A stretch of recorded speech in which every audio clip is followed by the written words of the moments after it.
You'd think it would be kind of a linear kind of process, right? But it's not. Um, I guess there's a number of work streams happening simultaneously, right? So there's certain and there's a number of different preconceived notions about what this campaign should be, and there's different constituents who have ideas about that, right? So I would say within an agency, the account team has an idea what it should be. The planner has an idea what it should be. The creatives have a preconceived, and the client has an idea of what it should be. And really the challenge is, I think, trying to align those in some way, shape, or form. But certainly, and I think it depends a bit if it's a new client or if it's a client we've been working with for a long time. But certainly there's immersion in the client's information and their pre-existing data that they have. Maybe we'll review previous tests and see how things performed, what's been going on, what's been evolving. But probably the two or three main inquiry areas would involve strategic planning and research, doing some investigation into some initial ideas of where this campaign could go. And that may be very traditional type research. It may be desk research, understanding what's the context of what's going on in the world today and how our brand might fit into the context of that culture. It may be very literal about reviewing tracking study results and understanding what mechanisms we're trying to influence and what levers we're trying to pull. It could be traditional research, right? So focus groups and surveys and social listening and things like that. But there's also a fair amount of observational research that goes on, right? So the creatives may be off on their own, sort of observing what this audience does in the real world, and thinking about what implications that could have for a potential campaign or something that, some ideas that could lead up to something that could be a campaign. So at a very high level, there's a lot going on simultaneously, and there's a number of different check-ins, whether those are sort of scheduled or just sort of random occurrences. It's messy, right? To be really honest, it's not a clean funnel approach or a process, and it almost has to be that way because if you put too many guardrails at the beginning of sort of where we want to go with something, you're going to end up in a very predictable place, right? So you sort of have to cast a very wide net at the beginning and let the information come to you and let the information wash over you and live with it and bounce ideas off each other. In the course of early development, it's not unusual that you're going to have 5, 6, 7 radical left turns and U-turns and circular. What might seem like, and from the research perspective, right? So I'm a kindred spirit. I came out of your world, right? I know I work in research. We'll be working down one path of an idea only to find out 2 days later, well, we've kind of really switched and we're heading this way now. And there's a lot of that at the very beginning phases, right? And that's all about what ideas have some resonance and what ideas maybe don't, right? Because it's a balance of what's a really cool idea that's going to break through and get attention in the marketplace, get talked about and all that stuff.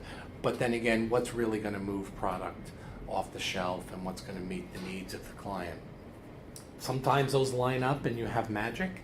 Sometimes they don't, right? So it's about sort of meeting all these different competing ideas and getting them to come together. Prior to coming to an agency, quite honestly, I did a lot of work like you guys do with clients and met with agencies. And it was always sort of my belief that, it's kind of like Mad Men. You had, 5 or 6 really creative, smart people in a room, and boom, the idea just came out, right? And it isn't like that, right? It sort of doesn't work that way.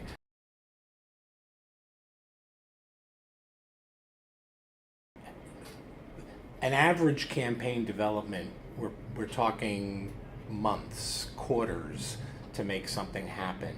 A couple that we're working on right now have been 2 years in development, right? And the thing that, as it relates to copy testing, what always sort of strikes me is the compartmentalized approach we as an industry take with this, right? And this belongs with the agency, the client, and the research companies. So during that whole year and a half process up front, Millward Brown or Ipsos or whoever, no one's involved. No one's a part of that process at all. And in fact, you're not a part of the process until we've got stuff to test, right? And it feels to me that's like a huge missed opportunity. And maybe Millward Brown has some research that they did, but it's not pertaining necessarily to the development of the campaign. And it always feels to me like if we could have that kind of thinking up front in the process, how we're developing, especially someone who's embedded with the client and knows what they're trying to do and has worked with them before on previous campaigns, that we're all going to end up in a better place. We're all going to have a better output at the end of this. But structurally, the way we do it is, as you know, right, there's all this development stuff going on, and the agency's off working on their own, and they collaborate with the client, they create something, ta-da, here comes Millward Brown, they give an assessment of that ad, and then they're out of the picture again, right? And that feels like there's just something wrong with the way that triangle works, especially if Link is supposed to do what it's purported to do, which is add value and help us understand what's working, what's not working. I think there's another structural issue with how copy testing gets used in the industry. And that's that, and not calling out any specific client, but it's the process of the client that in our experience, rarely, if ever, is it used as a diagnostic tool. Right? We always are sort of shown the data at the last minute, and it's thumbs up, thumbs down, and I know that's not the intent. I get it, right? And I've been on that side of the business. I understand that. But that's how it's used, and that's how it's utilized. And it's not often helpful because we don't get to sit with you guys and go through it and workshop it and think about it. It's a half-hour phone call, and we're not even in the same room with you. And here's what the results say. We would recommend you don't go with this ad. Here's changes you need to make. Have a good day. Right? And that's not helpful to the end product for anybody. And I don't think it's copy tests that are to blame. So I think a structure that somehow has Millward Brown or whoever the client's using for copy testing be part of the process throughout. I don't know when it starts, right? Day 1, day 20, something, but somewhere along the process that it's not an evaluative end of the process kind of thing, but somehow the copy testers are involved earlier on in the process.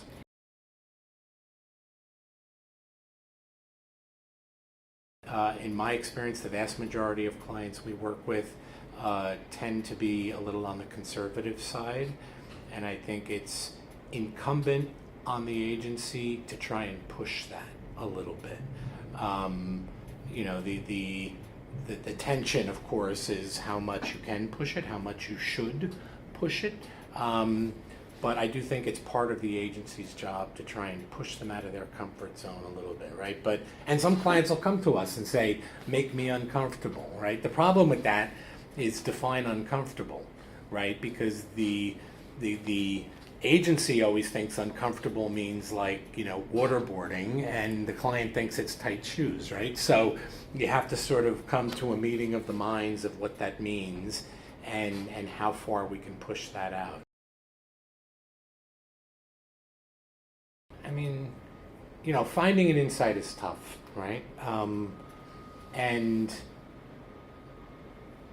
I don't know that there's a process, right? There's a number of tools you deploy.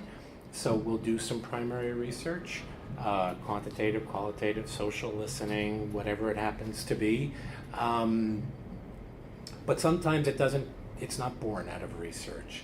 It's born out of a planner, a creative, a strategist, observation of the industry, of the category, of what's going on, of what's happening in culture that gets people to pay attention, right? So we sort of look at culture in a very specific way that says, there are things that are happening in culture all the time.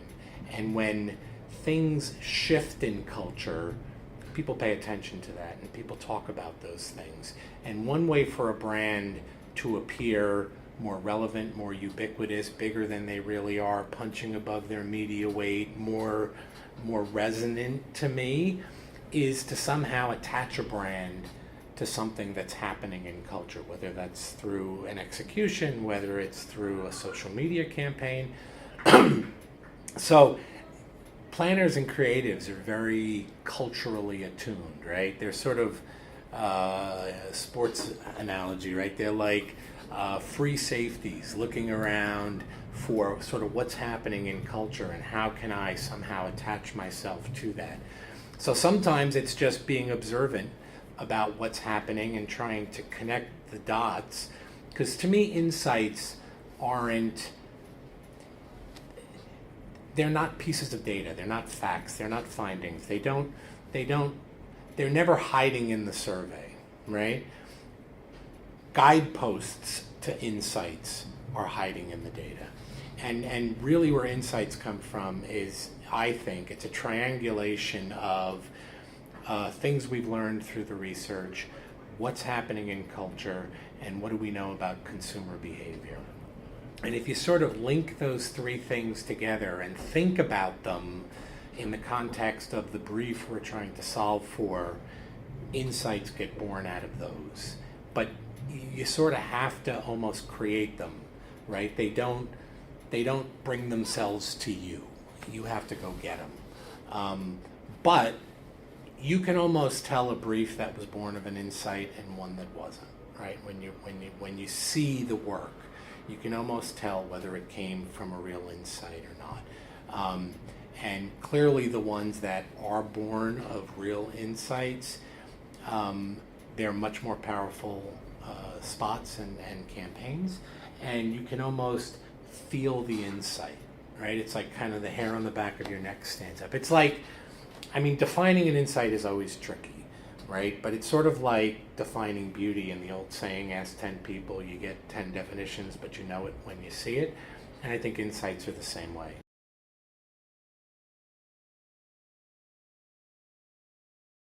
Millward Brown knows what's worked and what hasn't worked over time, right? So if we're thinking, you know what we really want to do, we have this great idea, we want to go do this, and you know what, that's been tried and it hasn't worked in this category, and here's why we think it hasn't worked, or it hasn't worked with this brand, then there's two possible outcomes of that, right? Maybe we change direction, or maybe we modify the idea based on sort of that learning.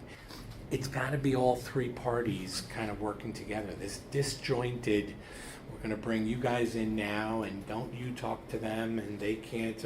And I understand structurally why it happens, right? We're not hiring you; they're hiring you. They do want separation of church and state, but I think that's taken to an extreme, to a point where I think it damages the end product in some way.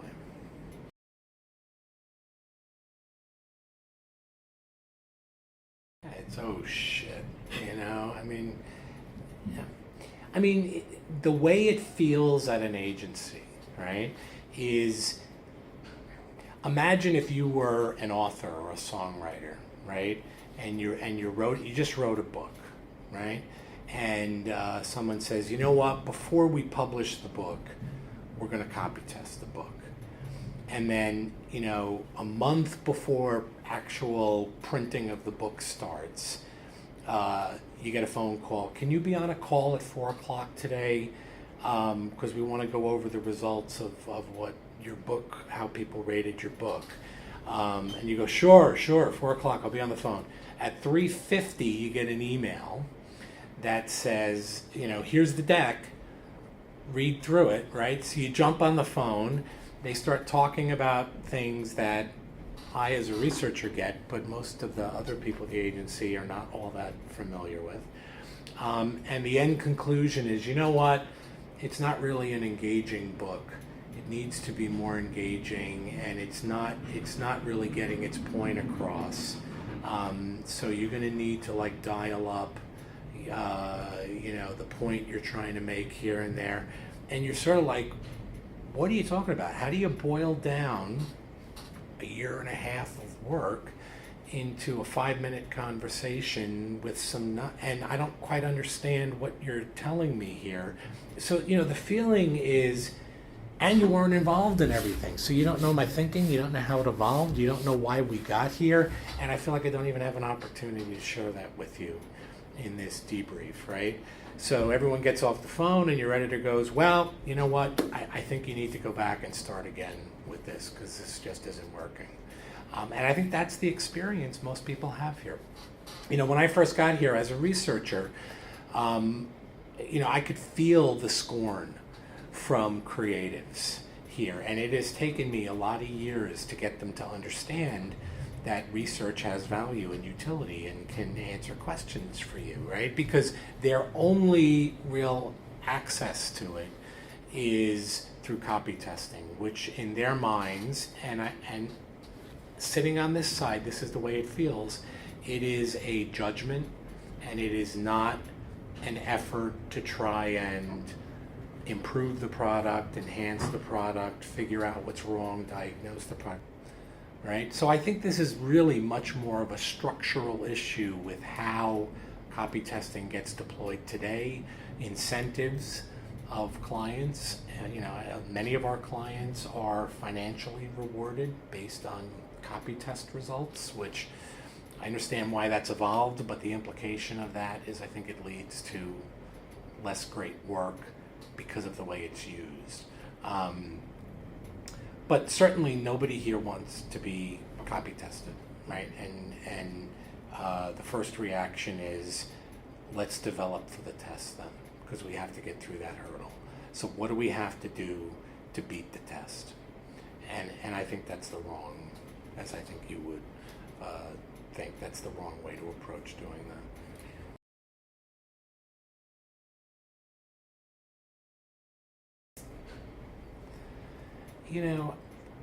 There's something that goes on in the process of developing a campaign, right? When you first sort of brief the idea in, everyone in the room gets very excited about it, right? And they're like, oh, that's a great idea. I think it's going to be resonant. We're all going to be in Cannes and win big awards, and this is great, client included, right? Everyone's very excited. And then as you sort of inch towards actually producing this, the big idea starts to get moved away, and very rational messaging points start creeping into the conversation. Usually 7 or 8 of them that have to be included, right? And we're very quickly back to 10% more whitening, and what happened to the big idea? Oh yeah, we'll get to that, right? And it sort of gets watered down, and it sort of gets moved away. And again, I think that's what creatives react to when they feel like a copy test. What it does is it just handcuffs you from being able to express that big idea in some compelling way. Nobody wants to be copy tested. Nobody.